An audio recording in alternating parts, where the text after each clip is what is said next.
Mercedes showed off their new race car called the W15 last week, and wow, there are so many changes you can easily see on this 2024 car. But here's the thing, Red Bull's new car called the RB20 is trying something totally different. Something that Mercedes couldn't get right for the past 2 years. So could the Silver Arrows team finally be on the right track to win again in 2024? And more importantly, when Allison says this year's championship race will be much closer, should we actually believe him? The W15 car got a huge makeover and almost every part that helps. The car cut through the air has been changed to make it better. The biggest change you can see is at the front, where the front wing got a new design that some people think is kind of sneaky. This will definitely make Allison have long conversations with the race officials to explain how they can have a main part that's not directly stuck to the nose but connected by a thin wire. We'll talk about this more later in the video because it really got Red Bull upset too, since the Austrian team is really worried that this new idea not only might be against the rules but could give Mercedes a way bigger advantage than we ever expected. Besides the main parts, the nose of the front wing looks more squished together on the W15 as it now connects with the wing's second flap in what looks like a desperate try to get more downforce from the car. This is a huge step outside of what Mercedes usually does, and it could either bring them victory or disaster. But according to Alison Wolff, the new air-cutting surfaces are not to be messed with, and the team will use certain tricks within the 2022 rules that stay in place until the beginning of the 2026 season. Mercedes also did something very different with the upper side impact part, or what's called ACIS fairing for short. In the old cars, this part was pushed forward of the side pods at an opening to do its own air-cutting job. But now that this part is gone, the cockpit also got some changes. Hamilton got his wish granted in his last season with the Brackley team. Now he and Russell will sit 100 millimeters further back in the car.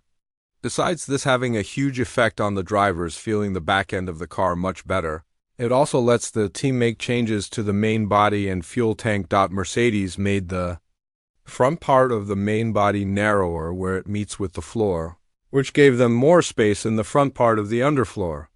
What this made the team do was pick a very bold side pod design, more traditional if you like it that way. Something that has been tested and proven to work on the rest of the racing teams in the past couple of years, which is the P-shaped opening. The new side pod design now reaches forward in the lowest part while still giving plenty of room in the undercut section for air to move through to the back of the car. It's been stretched backwards to reach the downsloping part at the rear of the bodywork. Not everything changed from 2023, though. The floor's edge and the edge wing parts that were used at the end of 2023 are staying for the W15, but it's very likely that Mercedes will try to add upgrades to them and not keep them exactly the same as they were last year, just like Red Bull.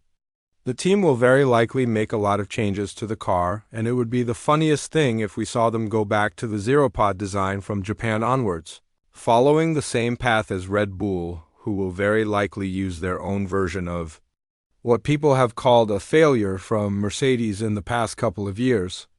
But let's leave that to the experts to fix, and let's keep going with all the old and new features of the car. Mercedes also put a lot of trust in the downsloping side pod bodywork, and besides it being wide in the upper half, it now keeps the gentle water slide shape that the team brought in with the B-spec version of the W14. Again, this is a part of the car that could get changes in the first half of the season, since the launch car is just the car that Mercedes will use on the tracks in Bahrain. It's definitely not the one we're going to keep for a long time unless they suddenly find some massive speed with it. Most importantly, Mercedes copied Red Bull's idea of having a push-rod rear suspension, something we could have already guessed from their customer teams like Aston Martin and Williams. This is because this is a part that they've been buying from the Silver Arrows, and they showed their cars to the media much earlier.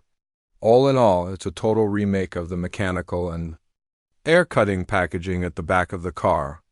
While the team definitely had to make some trade-offs, it's all in the name of finding any speed gains that can be made with airflow as the team hopes they will fix any small mechanical problems. If the team manages to do this, then it's very likely that they will find more room within the allowed space boxes to put in a better design on the underfloor diffuser and upper floor surfaces.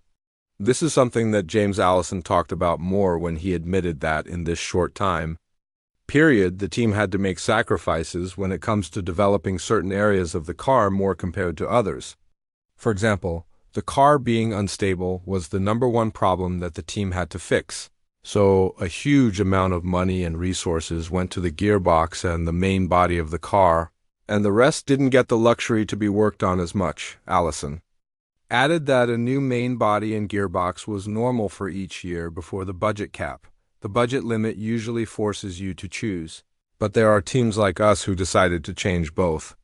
There is no doubt that having a new outer casing of the gearbox and at the same time having a new main body are two big projects that take part of our money.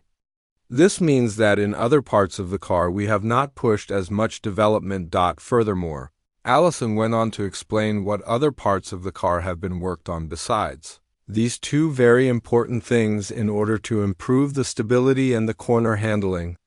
The technical director continued. Great attention was paid to improving the unpredictable rear axle of the previous car.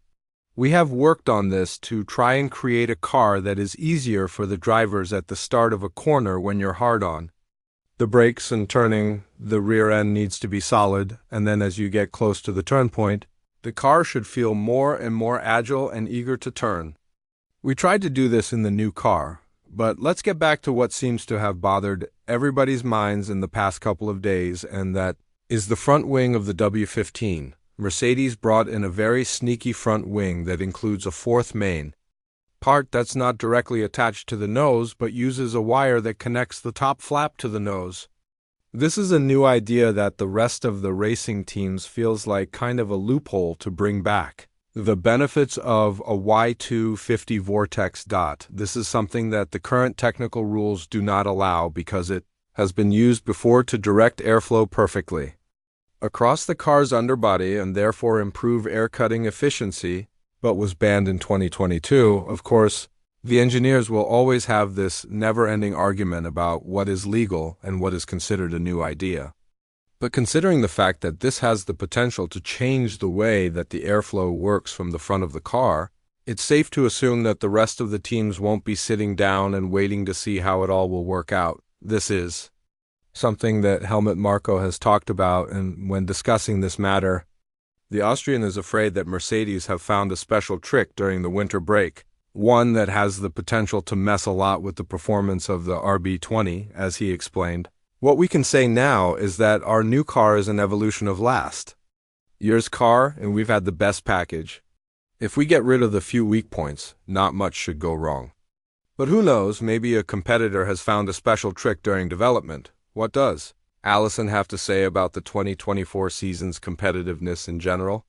The technical director of Mercedes seems to believe that there's a real chance the W15 could compete up front with Red Bull and the rest of the teams if we look at certain data points.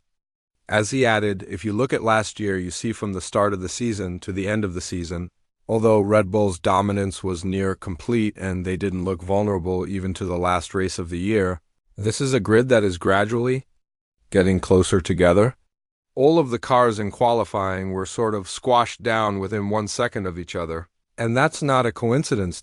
It's a trend that has happened from 2020, continued in 2023, and I think will continue to show itself in 2024 because the gains are getting more and more hard to find.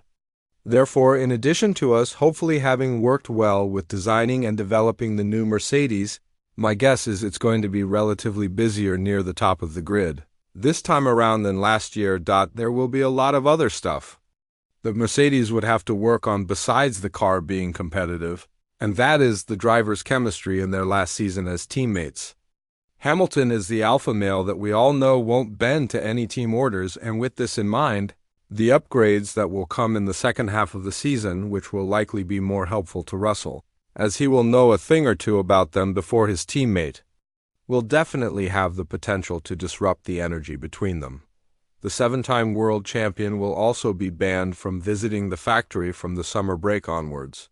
And if Mercedes manages to show up with a championship-winning car, it would be interesting to see how much they're willing to sacrifice in order to give Hamilton everything he needs to win the eighth record-breaking championship before he finally goes to Ferrari. With this in mind,